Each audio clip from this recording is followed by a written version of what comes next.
serial killer. A terrifying term that can send a chill down the spine of anyone. Almost anyone. And although these individuals are condemned when their actions are discovered, a certain fascination still lingers. Many often wonder, what causes someone to become a serial killer? And how is it that they can kill so many for so long under the nose of so many? Enter the pig farmer, considered one of the most prolific and notorious serial killers of all time. Be forewarned that this story contains gruesome, graphic details of sexual assault, murder, and cannibalism. Port Coquitlam, known for its unique and gorgeous landscape in the northeast region of British Columbia's lower mainland, is about 15 miles outside of Vancouver.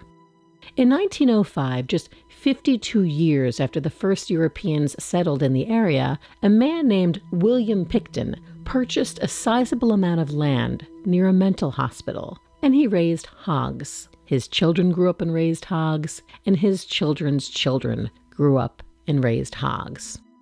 In 1943, William's son, named Leonard Francis Pickton, married a woman named Helen Louise, and they lived together on their own pig farm. Helen was said to be a tough and controlling woman, and her husband Leonard was said to be the same, but more emotionally absent, and he often stuck to himself. In fact, they were both pretty antisocial people. By October of 1949, the couple was gearing up to have their second child. The couple already had one daughter together named Linda Louise Wright, but they sent her off to live in the city with relatives in Vancouver. Why? Well, they both thought it was a pretty inappropriate place for a little girl to grow up. There was many pigs roaming free, and not only was it kind of dangerous, but it just didn't seem like the appropriate place for a little girl. They felt they really needed sons to help them with this pig farm work. So the couple was understandably elated when on October 24th, 1949, Helen gave birth to a boy whom they named Robert William Pickton. Robert would later often go by the nickname Willie. Soon after that, Helen gave birth to another boy named David Francis. While their sister Linda grew up with relatives, Willie and David started working on the farm at a really early age, which was extremely demanding. And sadly, it has been said that their mother, Helen, was fairly tough on the boys. There are stories that she would prioritize the pigs over the boys, especially their personal hygiene. And she forced the boys to do long work hours on the farm with the livestock. But despite this, Willie in particular was actually very attached to his mother. In fact, many would describe their relationship as being like two peas in a pod. So Willie tended to gravitate towards his mother while kind of avoiding his father, whom many say was abusive and more of an absent parent. It was also said that the boys were taunted at school because the mother would send them off to school in stinky barn clothes. It was said that they stunk of livestock manure so badly that other children nicknamed them Stinky Piggy, and the boys were ostracized for it. Many children refused to sit next to the boys on the bus, and they were often teased in school. So much so that sometimes the boys would actually hide at home under their beds to avoid having to go to school and be taunted by their classmates. Because of this ostracization, no one is really sure whether it was this that led Willie to be socially awkward, or he would just have naturally been socially awkward anyway.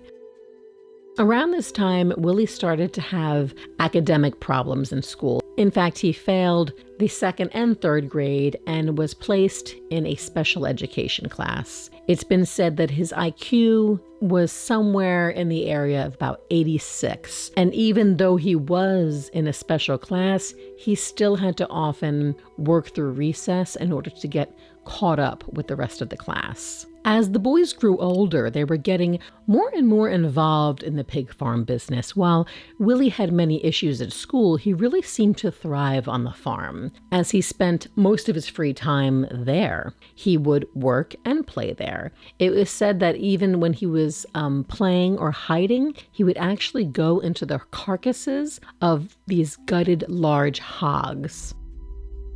But then when he was about 12 years old, something really wonderful happened for Willie. While he wasn't able to make friends at school, and his parents often made him feel more alone, he found solace and an instant connection with a new calf he had bought at an auction with his own money that he had saved. Willie absolutely adored his new friend and started to raise it almost as if it was his own child. He would care for it, feed it, and even wanted to sleep next to it. So he totally loved his new friend and wanted to keep it for the rest of his life. Then one day, Willie came home from school immediately looking for his best friend, the calf, but couldn't find him anywhere. He walked around his house looking everywhere, asking family members where his calf was. Then his mother suggested he look in the barn. And it was at this point that Willie's heart sank. That is because Willie knew that the barn is where animals went to get butchered.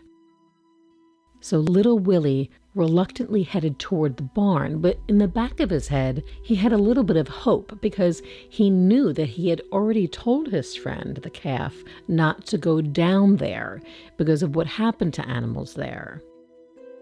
When Willie arrived at the barn, he specifically avoided the butcher area. He just looked around everywhere else in the barn to see if he could find his friend. But finally, when he searched everywhere and still didn't find him, he snuck around the back to the butcher area, and to his absolute horror, there before him was his best friend, hanging from a meat hook, upside down, gutted, and butchered. Willie was so distraught by this that he didn't speak to his family for nearly a week. And when his family offered to buy him a new calf with the money they got from selling the meat, Willie refused, saying that that was his friend and that was the one he wanted.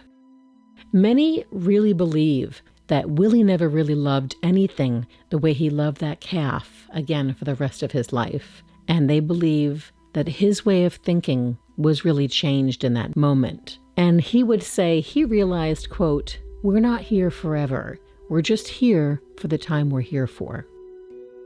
As the years went by, Willie became a teenager and began to learn animal husbandry and butchering from his father. Despite all of the things he learned from his father, Willie would say they really didn't talk much about anything and would often fight. As a teen, Willie was still struggling in school despite being in special education classes, and he finally just quit halfway through high school in 1963 and became a meat cutter. Now, Willie never dated during his teenage years, partly because of his social awkwardness, but also because of his troublesome personal hygiene. It was said that even as a teen and as an adult, Willie always stunk really badly of manure and really dead animals because he was mostly butchering animals and working near manure. Willie would also say that he actually had a fear of showers. He thought possibly because his mother mainly made him take baths. Then on the evening of October 16th, 1967, the Pickton family would be involved in a local tragedy. Willie's younger brother, Dave, then 16, had just gotten his license and was learning to drive. Dave took his father's 1960 truck from the farm and headed east along Dominion Ave at around 7:40 p.m. Suddenly, Dave slammed into something. And when he hopped out of the car, he knew what he'd done. He'd hit one of the neighborhood kids, a 14-year-old boy named Tim Barrett, and Tim was badly hurt. Dave was terrified about getting caught. He drove his father's truck to a local mechanic and asked the man to bang out the dent in the front hood and replace the broken turn signal. He even wanted him to repaint the area with the same red house paint that the Picktons had used for this truck before. The mechanic agreed to repair the dent and the turn signal, but he refused to do the painting. In the meantime, the boy's parents were frantically looking for their son and reported him missing. The next morning, one of the neighbors, a woman whose son had seen Tim the night before, went out to help Tim's father, Philip, search the road area. Philip spotted his son's shoe at the side of the road and was looking around that spot when the neighbor looked down into the swamp alongside the road and was horrified at what she saw. She saw Tim's body in the water. Police arrived to the scene and pulled Tim out of the water, but sadly by then, Tim had already passed away. His autopsy revealed he had died from drowning, not from the injuries from a hit and run.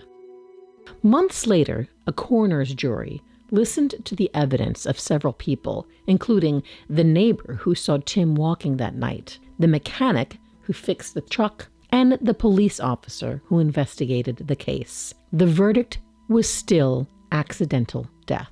But at the same time, a criminal investigation was underway. That investigation was into Dave's actions that night. Ultimately, Dave was sent to juvenile court. Since he was a minor, the record is sealed and no more is known about the case. However, it has been said by people who live in that area that Dave wasn't the only responsible party for the boy's death. And the truth stunned many.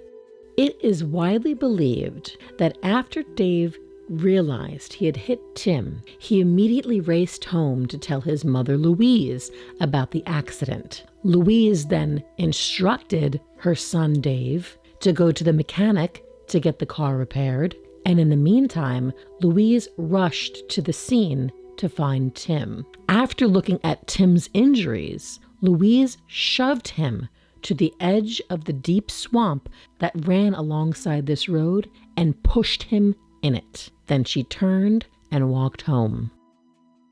Despite rumors swirling among the neighbors, Louise was never charged, although this is a chilling story of what happened between Dave and his mother. It does show the principles Louise may have been teaching both of her sons. If true, instead of getting the injured boy help, Louise's instinct was to toss the boy into a swamp, drowning him in order to protect her own son from accountability for his wrongdoings.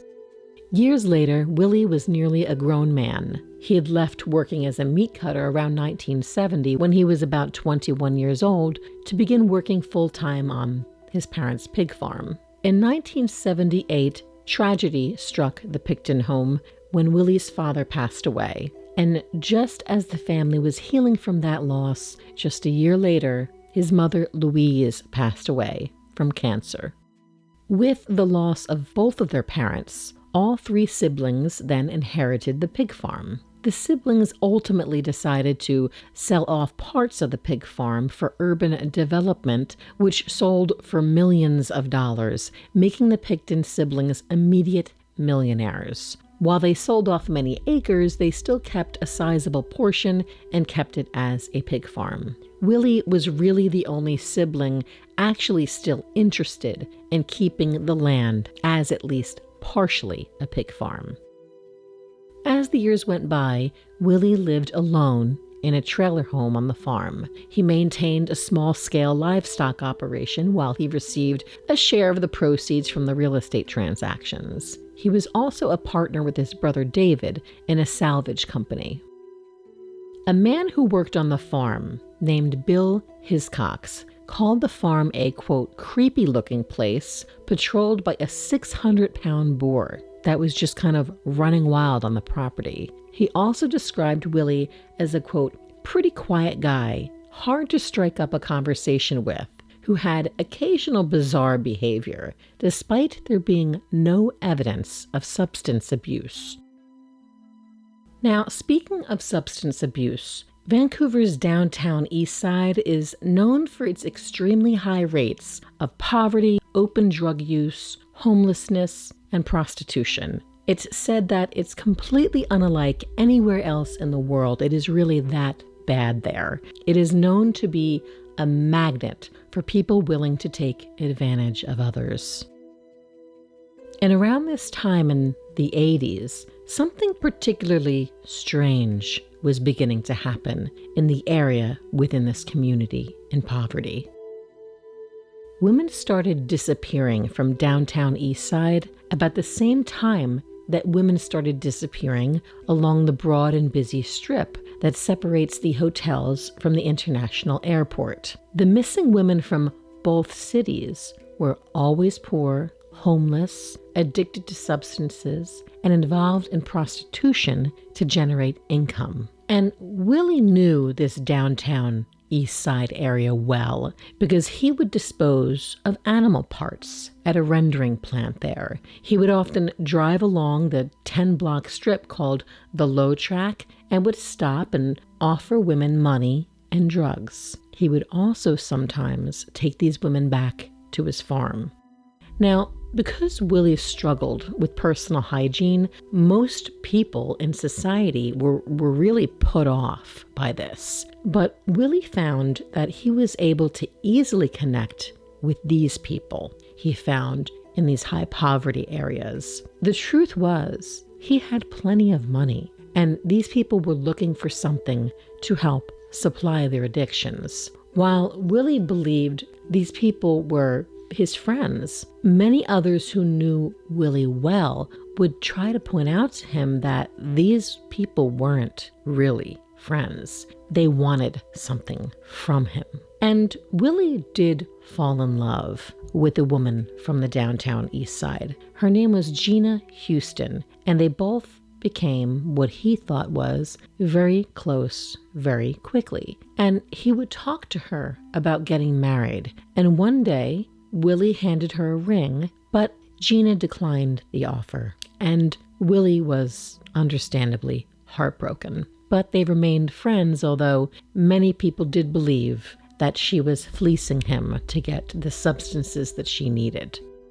Then in 1996, Willie and his brother came up with an idea that would ultimately change the course of their lives. The idea was to start a registered charity called the Piggy Palace Good Times Society. It's pretty fancy. The plan was to use this charity to hold parties and raise funds for groups in need. And they followed through with this idea, and as many as 2,000 people would actually attend these huge parties at any given time. Piggy's Palace was listed as a, quote, nonprofit society dedicated to raising money for sports organizations and other worthy groups. This long tin shed on 2552 Burns Road was visited by almost everybody in town. And not just, anybody, not just regular partygoers. These events actually brought in 2 mayors, several city council members, local business owners and civic leaders, ice hockey teams, high school and elementary students. Pretty much everybody went here. They all came to events at Piggy's Palace and enjoyed the roast pork that was served. However, in addition to these more tame events, Piggy Palace would also host the opposite type crowd. Some other common partygoers were bikers and sex trade workers from downtown Eastside. Eventually, neighbors began complaining of noise and alleged substance use. Many people believe that the brothers were really just using this nonprofit title as an excuse to have wild parties at their house. One person recalled going to a Halloween bash at Piggy Palace. He said, quote, "I arrived at the party at about 9 p.m. It was dark and raining and muddy, and there were lots of motorcycles, old cars, and a big pig roasting on a spit. There were kids in costumes. Little kids were running around, playing in the dark.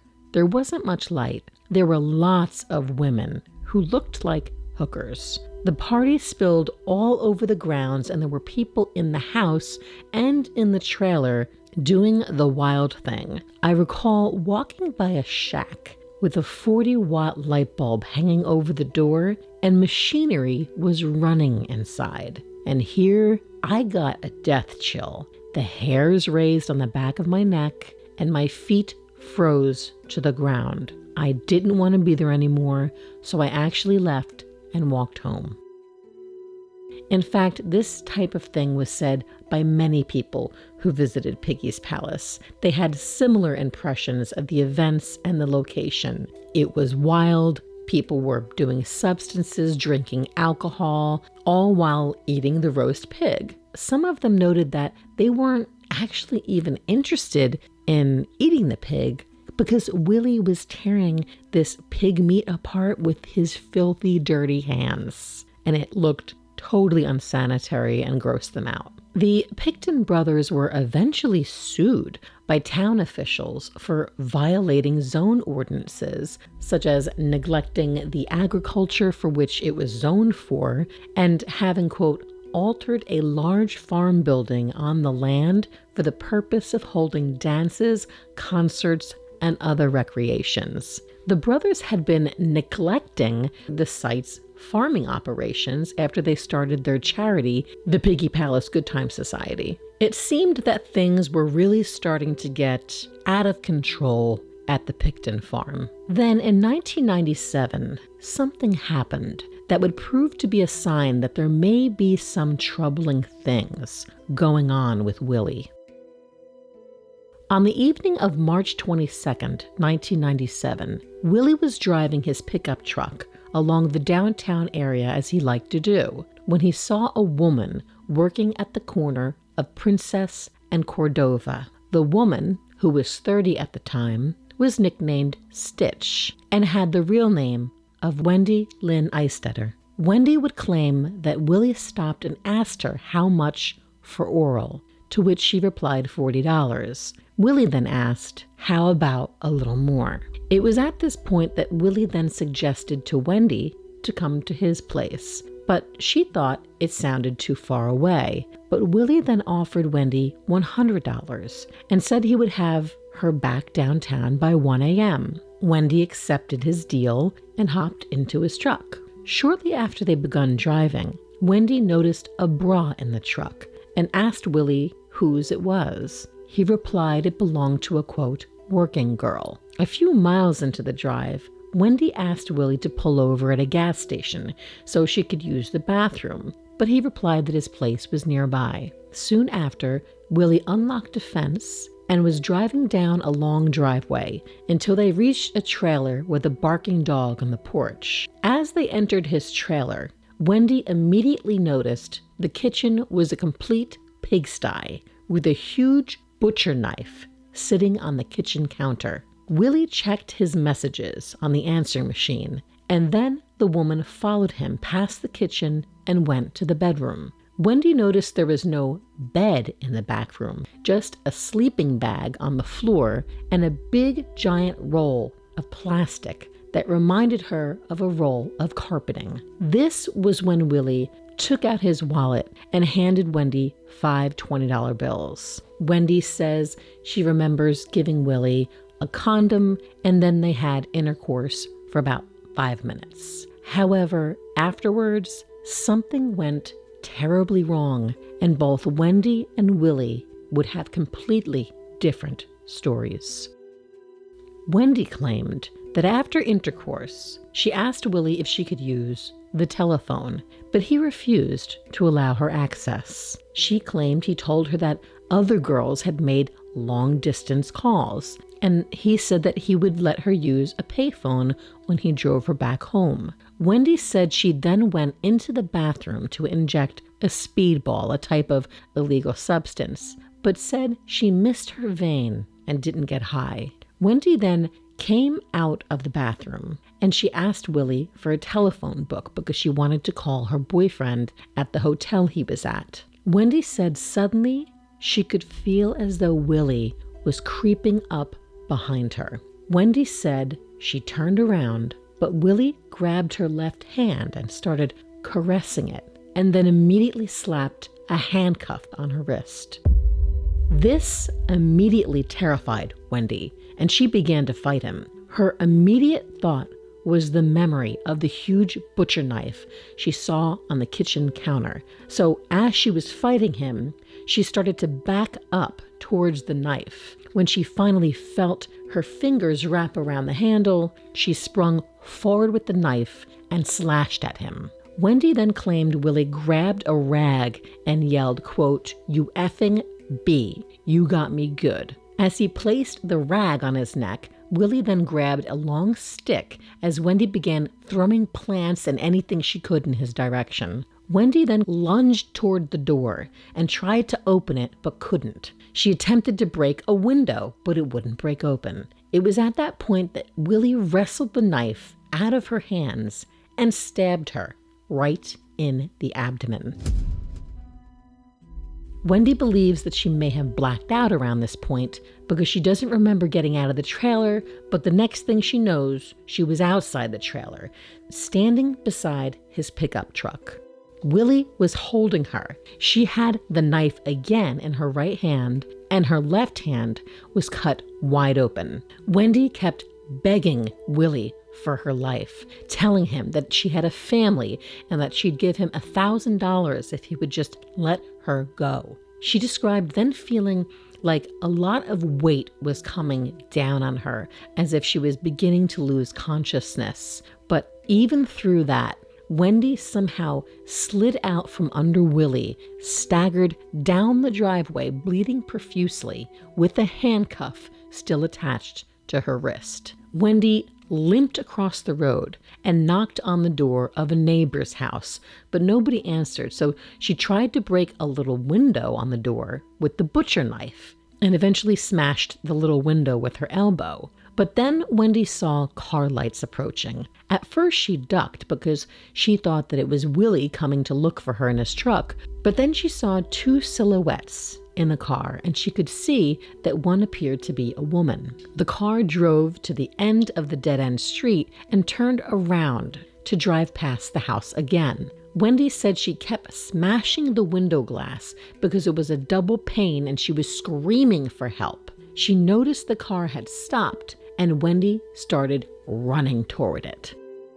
Wendy was right. One of the car's passengers was a woman. This woman was named Maria Mills, and the car's driver, Brian Streleski. They both told police they saw Wendy staggering along the road, screaming, covered in blood, with a large kitchen knife in her right hand and what appeared to be a handcuff on her left wrist. They told police she pleaded for help and told them that she had been stabbed. The couple told the woman to put down the knife and get in the back of the car. And Wendy was so concerned that she was actually going to bleed to death that she told the couple she stabbed the man who attacked her in the neck and pointed out where he lived. Wendy arrived by ambulance around 2 a.m. at Royal Columbia Hospital, where she was treated for 2 stab wounds to her abdomen, slashes to her hands and arms, and a knife wound to her right side, along with a punctured lung. She had lost 3 liters of blood and at the time had no pulse. Just over an hour later, Willie was also transferred to the same hospital from a smaller hospital where he had driven himself. Willie had also lost 3 liters of blood and had a large cut to the left side of his neck and to the top of his left arm. Willie was taken into a trauma room, and it was there that an orderly found the handcuff key that was in his pants pocket. The key was then taken to the operating room to see if it fit the handcuffs that were still attached to Wendy's wrist, and the key fit.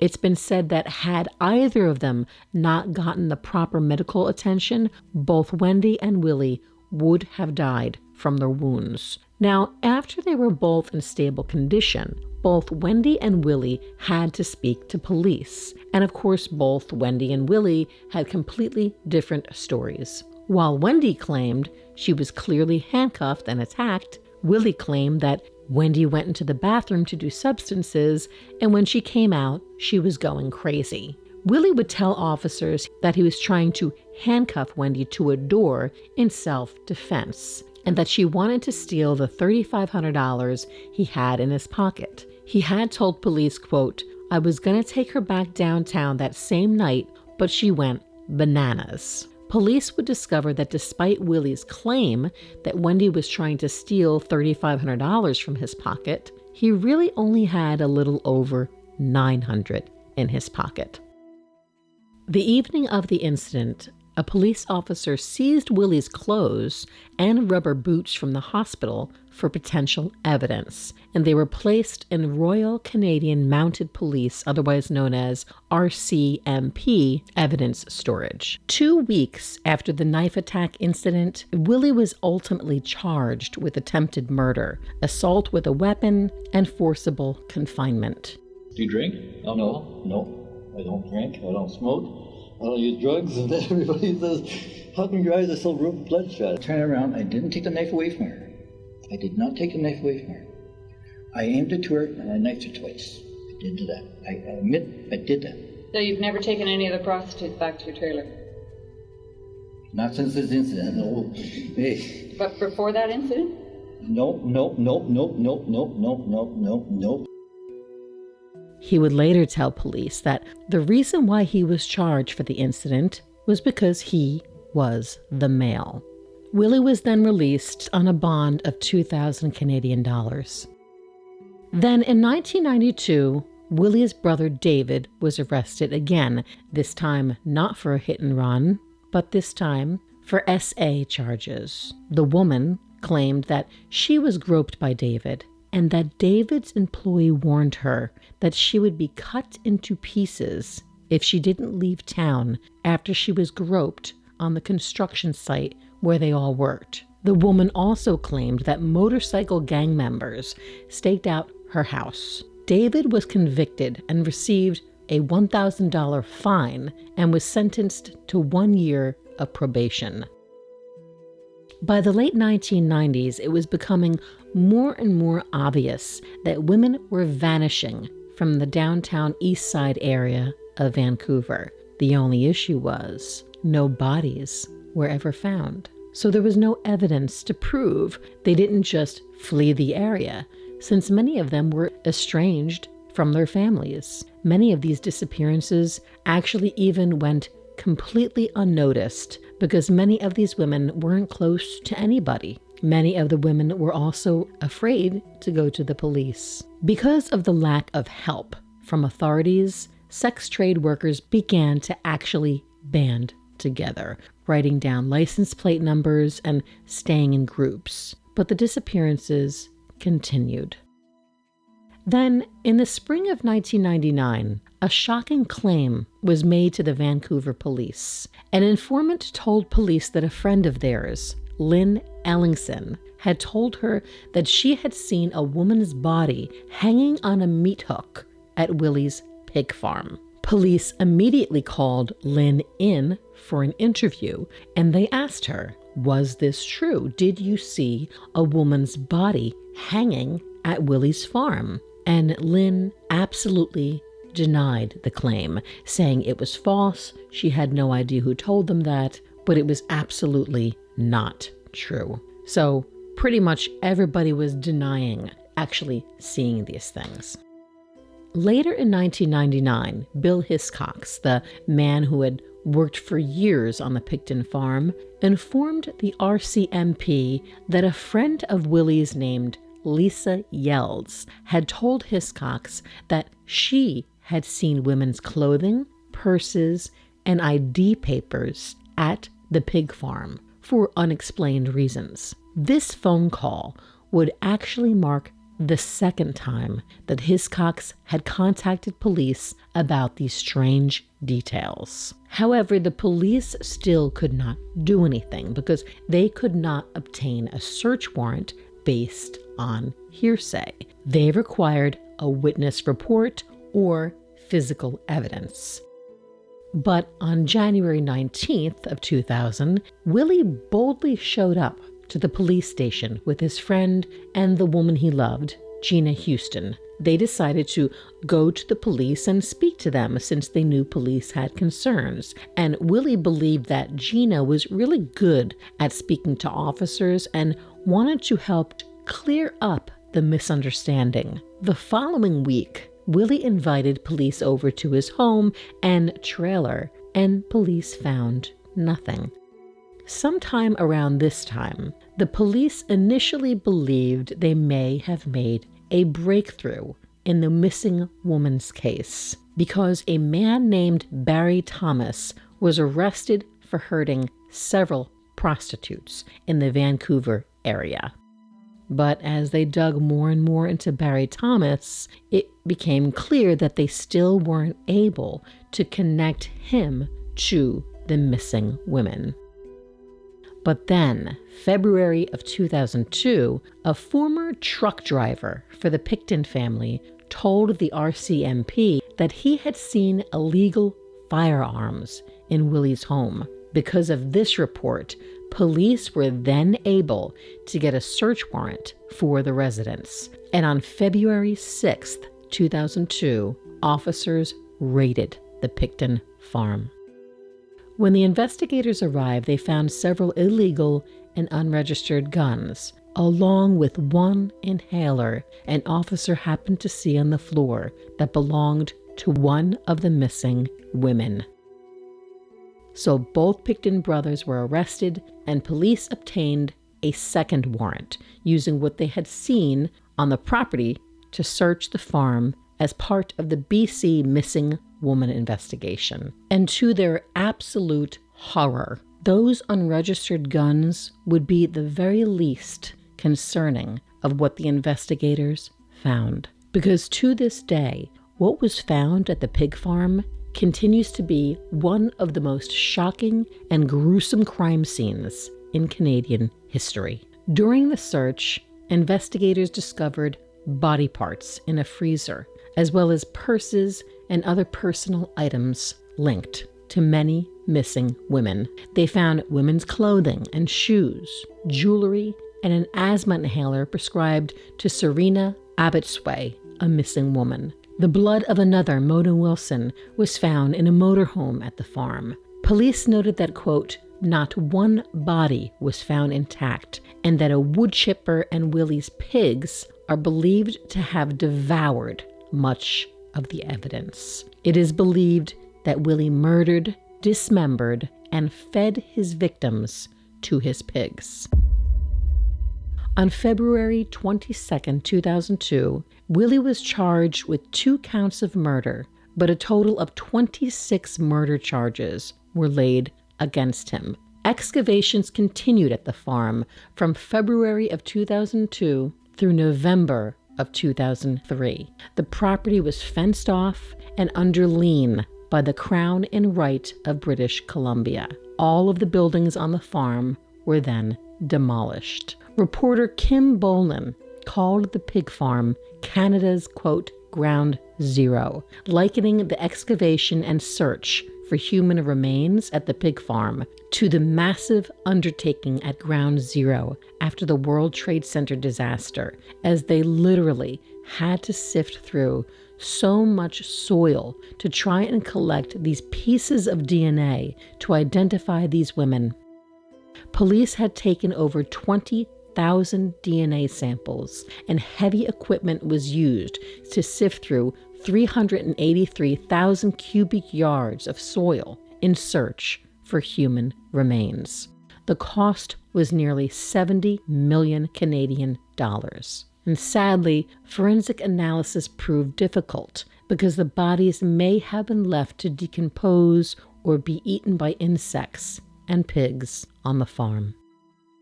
And as the investigation got deeper, the reality of the situation got more and more grotesque by the day. And that is because the thousands of people who attended the Piggy Palace parties began to realize that they had eaten the roast pork that was served, which was pigs that had been eating the women who were murdered on the Pickton farm.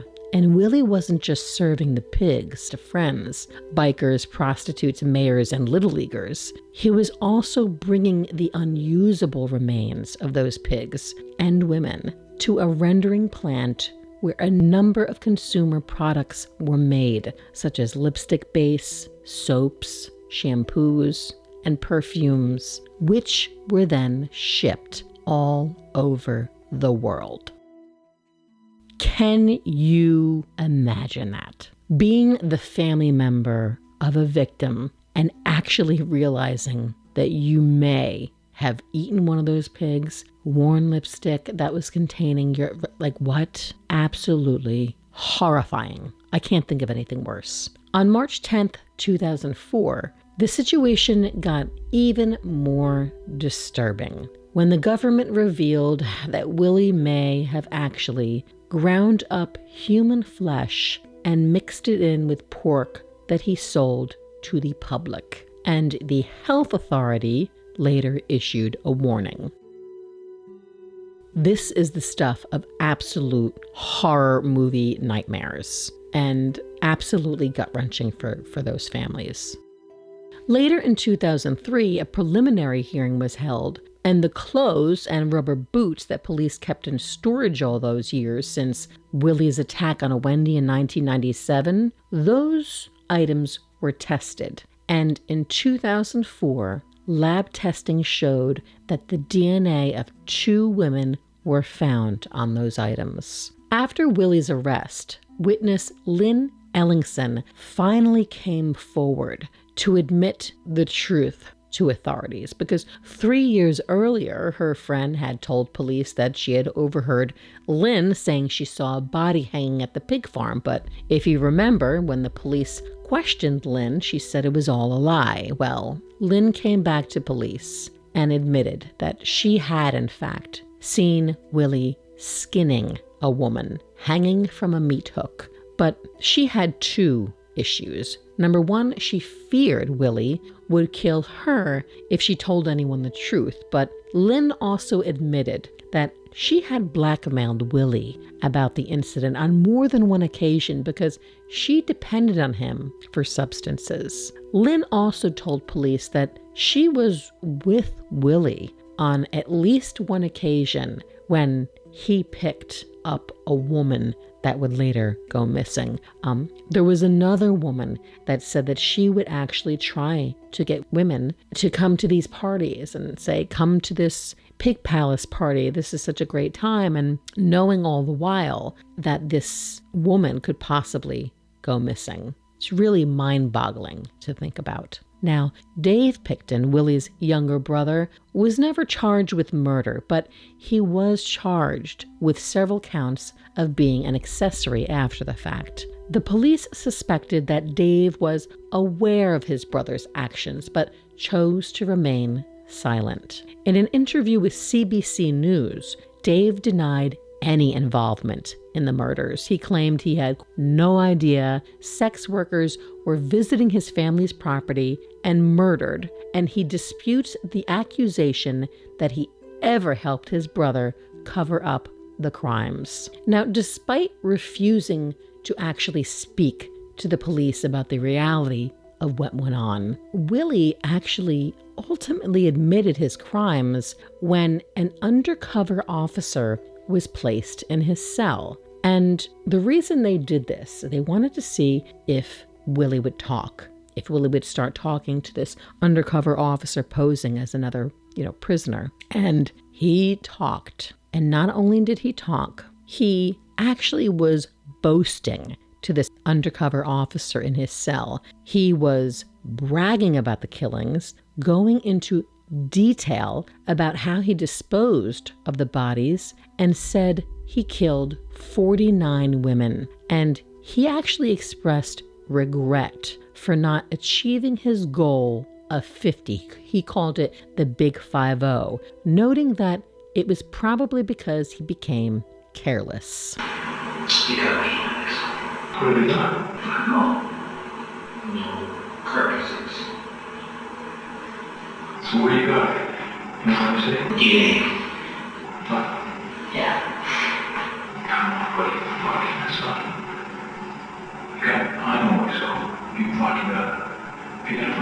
person. So I regard fucking how you made it. We got DNA. Fucking guys are right. I find the best way to fucking dispose of something is fucking take it in the ocean. Oh, really? Fuck. You know what the fucking ocean is it is? Ain't much left. And even that. Who? Me? No.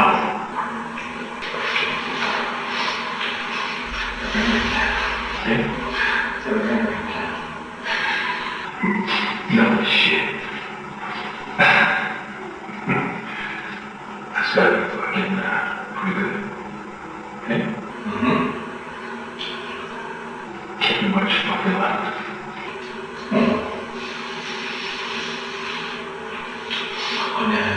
It's sloppy. It's too sloppy. Really? Keep going. Oh, fuck. It's too sloppy. See? Fucking gotta be fucking ridiculous. Gotta be fucking. That's fucking pretty good in there. That's fucking pretty good. I think you're doing something right. I was going to do one more. Maybe even 50. That's what I was stopping people for. Yeah? I want to do one more. Make a big battle. Make the big 5 cent. Fuck. That's fuck. Fucking 5-0. Fucking half 100. Yeah.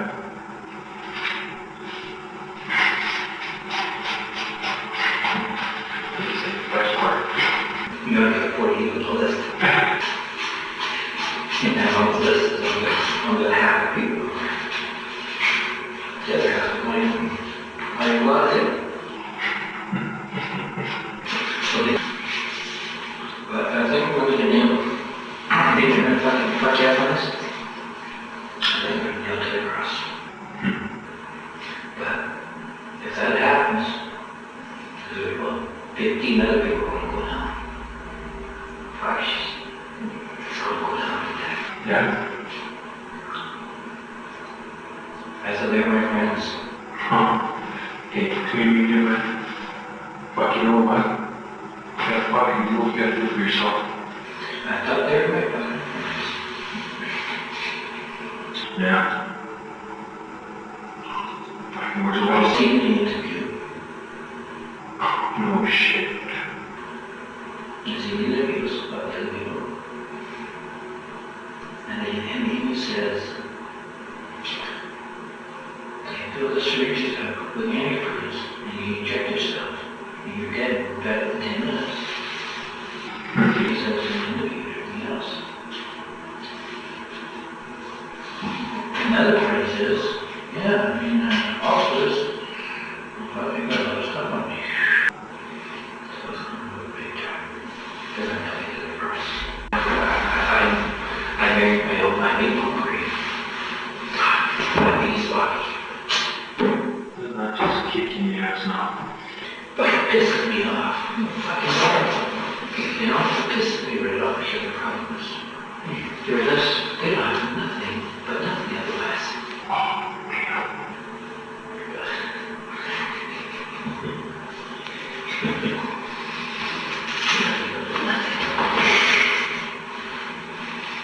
I would fucking piss you off now. Really fucking pissed me off. I was just gonna one more that we can even. Bigger than these, bigger than the ones in the States. Yeah. Oh, yeah, fucking my lord. This is already about 42. This is. Yeah, is it?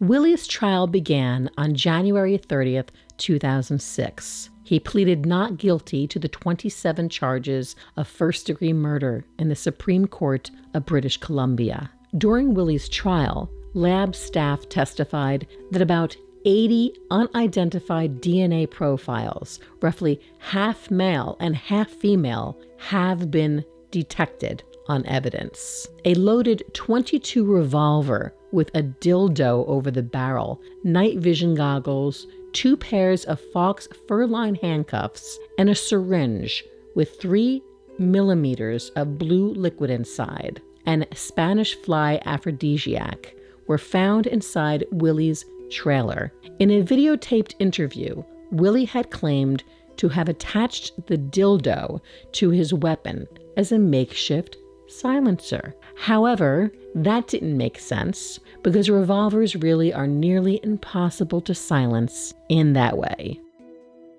The jury was also played a videotape of Willie's friend Scott Chubb saying Willie had told him that a good way to kill a female addict was to inject her with windshield washer fluid. Another tape was played where an associate named Andrew Bellwood said Willie mentioned killing sex workers by handcuffing and strangling them, then bleeding and gutting them. Mr. Bellwood, a longtime substance addict, had said one evening, while watching television in Willie's bedroom, he kneeled over an imaginary body on his bed and reenacted how he killed prostitutes. He said he recalled Willie as saying that he gutted the bodies and fed the remains to the pigs. In the evidence were also gruesome photos of the contents of a garbage can found in Willie's slaughterhouse, which held some remains of victim Mona Wilson. He actually kept some heads of women found in buckets in sort of a pink soup found by investigators. On December 9, 2007, the jury found Willie not guilty on 6 counts of first-degree murder, but he was found guilty on 6 counts of second-degree murder. And on December 11, 2007, after reading 18 victim impact statements, British Columbia Supreme Court Judge Justice James Williams sentenced Willie to life in prison with no possibility of parole for 25 years, which is the maximum punishment you can receive for second-degree murder in Canada. There were later attempts to charge him for the deaths of another 20 women, but a second trial was eventually canceled since those charges would not add any more time to his sentence, given that Willie was already serving the maximum sentence under the law. While Willie claimed to have killed 49 women, he was only charged with the murders of 26, who were identified with evidence found on the farm.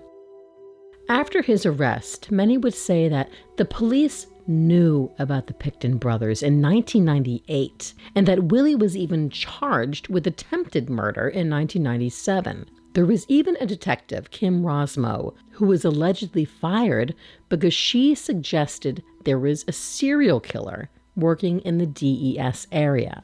It is widely believed that the police just didn't think it was worth the trouble until the media got louder and America's Most Wanted broadcasted that there was a serial killer in Vancouver. However, it would appear that because these women were seen as being from a lower social class, Vancouver's police department wasn't actively searching for these vanishing women. And this was partly, again, because no bodies were turning up. Law enforcement in other locations had to take crimes seriously when corpses turned up because they had to be examined and autopsies had to be explained to the community and to the family. Yet, with this case, Vancouver's police had no bodies, no physical evidence. It is believed that this lack of bodies, coupled with the police department's prejudices against the dealers,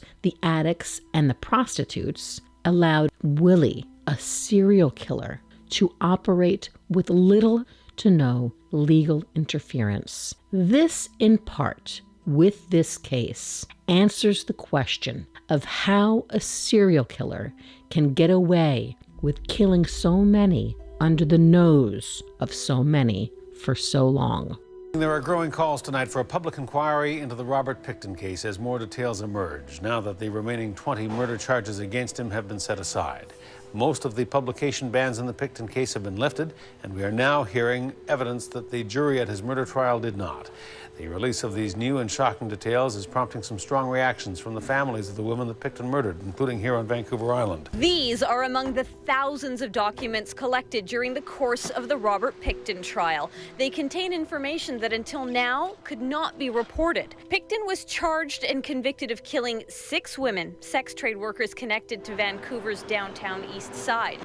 Yesterday, charges against Pickton related to the murders of 20 other women were stayed, and as a result, the publication ban is now lifted. Information about the crimes and the police investigation are coming to light, information that was kept from the jury. The public has to have access to as much of the information as is necessary for it to be able to scrutinize and debate what happened and whether people did a good job. The new details include the story of a bloody knife fight between Pickton and an alleged would-be victim on his farm. The struggle sent both Pickton and a prostitute to the same hospital back in 1997. Doctors removed a handcuff on the prostitute's wrist using a key found in Pickton's pocket. At the time, charges against him were dropped. Other gruesome details revealed DNA of the murdered women found in processed meat on his farm. Marnie Frey was murdered by Robert Pickton. In Port-Cartier today, her parents and daughters say they are happy the public is finally hearing these details. It's about time.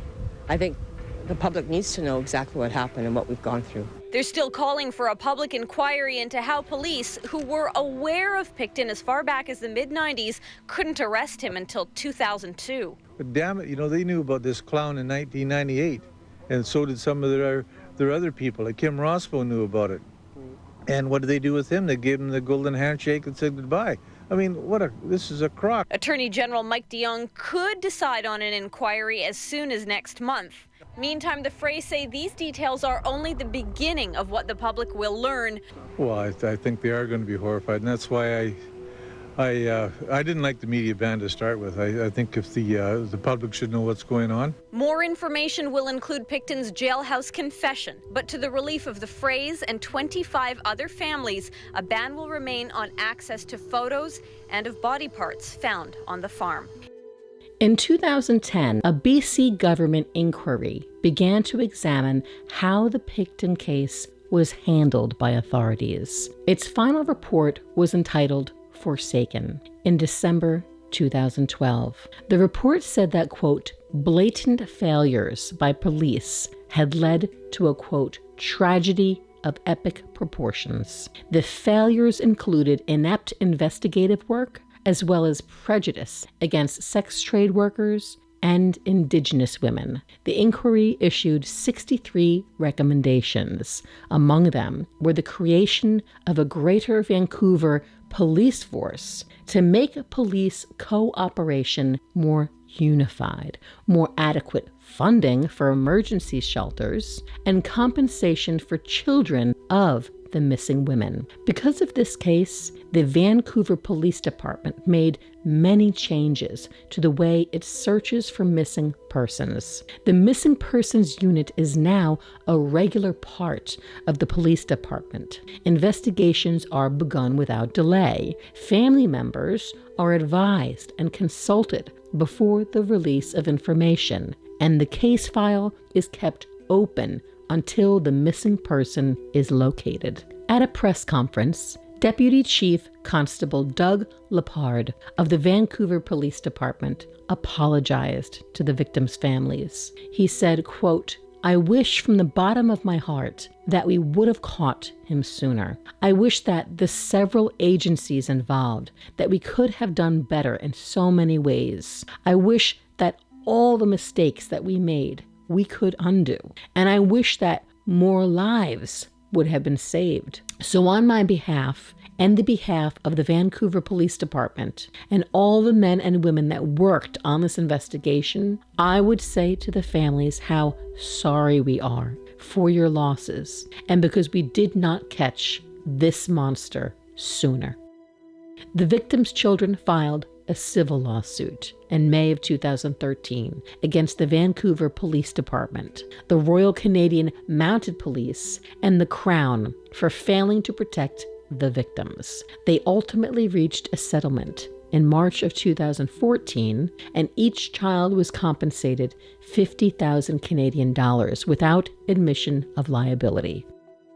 Now, as for the question of what causes some people to become serial killers, the answer is never easily found, and one cannot always be certain. But in this case, while incarcerated, Willie was diagnosed with psychopathy, which is a personality disorder characterized by a lack of empathy, a disregard for the rights of others, and a tendency toward criminal behavior. Experts believe that psychopathy is a complex disorder that can be influenced by both genetics and environmental factors. In Willie's case, it is believed that his upbringing and his family's history of criminal behavior may have further contributed to his psychopathy.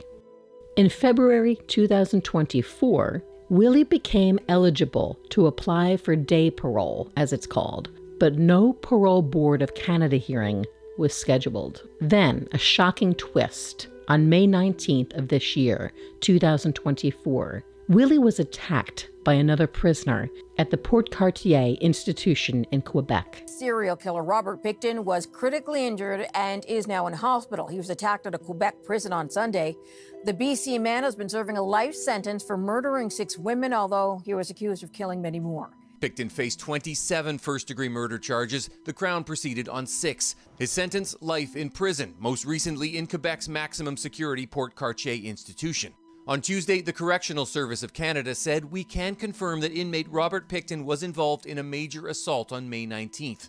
This assault did not involve any of our staff. The safety and security of institutions is paramount, and an investigation into what occurred is currently underway." Police in Quebec saying the 74-year-old Pickton is clinging to life in hospital. The suspect, a 51-year-old man who is still incarcerated. Another inmate who had a history of assaulting people, had been in segregation for a while and had been released onto this specialized unit, and that he attacked Mr. Pickton. Pickton was convicted in the death of Marnie Frey. It's not a big, oh, thank God. There's so many more questions that have to be answered. In telephone interviews from prison, Pickton hinted at a much wider story. If I got on a stand or something, I could blow the whole thing apart. But he chose not to take the stand. An inquiry into the case showed how few protections there were for his vulnerable victims, as well as some police mistakes that let him kill for longer. Pickton penned a book which briefly sold on Amazon. That prompted BC to enact a law against offenders profiting from their crimes. Frey says his lawyer told him the attack left Pickton brain dead, a sign his life sentence may be close to an end. Just 12 days later, Willie died at a hospital in Quebec City. We begin with word from Corrections Canada. Convicted murderer and serial killer Robert Pickton has died. Now, Pickton had been serving an indeterminate sentence for 6 counts of second-degree murder. He had lured women from Vancouver's downtown Eastside to his pig farm and was charged with killing 26 women. Since his conviction, Robert Pickton has been held in a special unit in maximum security prison designed to keep him away from other inmates. So news he was attacked there May 19th came as a surprise. We spoke with the Vancouver Sun reporter who first broke that story. She was told another inmate with a history of assaults had been in segregation, but was released into Pickton's unit, and that's where the serial killer was speared in the head with something like a broom. Quebec Provincial Police say the assault happened around 5:15 p.m. inside the Port-Cartier institution, and a 51-year-old suspect was incarcerated following that attack. Pickton was reportedly airlifted to the hospital in Quebec City, where he was on life support before his death announced today. Pickton's death shuts the door on the 74-year-old providing any more answers on the other suspected murders at his Port Coquitlam pig farm. He targeted vulnerable women on Vancouver's downtown Eastside, many Indigenous, many drug users. So many, he didn't appear to recognize the photos of them in police interviews. The families of Pickton's victims expressed relief his life may be coming to an end after he'd been attacked. One parent felt like her prayers had been answered. Another called the man a monster and said she hopes he burns in hell. The actions of this serial killer tearing apart so many lives, and now his is over. Corrections Canada says it's contacted the families of Pickton's victims to notify all of them of the death. The family of one of Willie's victims says that Willie suffered an incredibly violent death at the hands of another inmate. Quote, "The guy that assaulted him stabbed him first with a toothbrush in the neck, and then he broke a broom handle. Then he took the sharp end and stuck it into his nose up into his skull." But I guess Willie said it best in an interview he did while he was recounting the memory of his first loss of his beloved calf, who his parents forced him to see butchered, hanging on a meat hook lifeless in the barn. Willie had said, "Life goes around and around. You're here today, you're not here tomorrow." And that is all I have for you today. For those new to my channel, my name is Tara Marie, and this has been an episode of True Crime Matters with Tara Marie, where we talk about and analyze everything true crime. If you've gotten any use out of this video, please take a second to like and subscribe so we don't lose each other. It costs nothing and would mean so much to me to have your support. As always, thank you so much for watching. Be careful out there.